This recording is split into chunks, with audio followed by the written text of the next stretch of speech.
Artis lawas Nani Darham meninggal dunia pada tanggal 21 Oktober tahun 2023.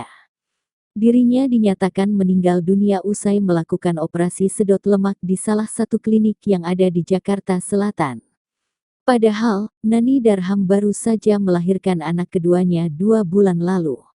Nani Darham dikenal sebagai salah satu aktris yang kerap bermain dalam film horor tanah air, salah satunya film Air Terjun Pengantin yang dibintangi juga oleh artis Tamara Bleszynsky.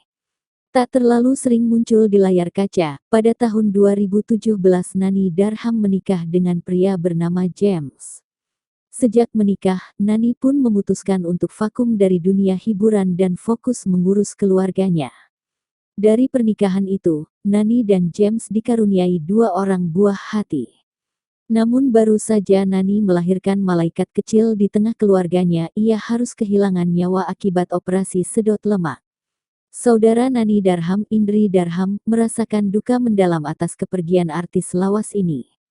Melalui akun Instagram pribadinya, Indri Darham mengunggah foto-foto Nani Darham. Sebagai informasi, Nani Darham meninggal dunia dalam usia 40 tahun. Nani Darham menghembuskan napas terakhirnya saat menjalani liposuction atau operasi sedot lemak di sebuah klinik di Jakarta Selatan dengan biaya sebesar 300 juta rupiah. Hasil tes darah dari rujukan klinik menunjukkan bahwa Nani Darham dalam kondisi baik. Ia pun menjalani tindakan sedot lemak pada pukul 13.35 hingga pukul 17.40 waktu Indonesia Barat. Baru 5 menit selesai operasi, kondisi Nani Darham mengkhawatirkan. Dirinya kemudian harus dilarikan ke Rumah Sakit Dr. Suyoto, Bintaro, Jakarta Selatan dengan ambulans. Saat dibawa ke rumah sakit, Nani Darham sudah dalam kondisi meninggal dunia. Merasakan adanya kejanggalan terkait meninggalnya Nani Darham, keluarga langsung melaporkan klinik tersebut ke Polres Jakarta Selatan.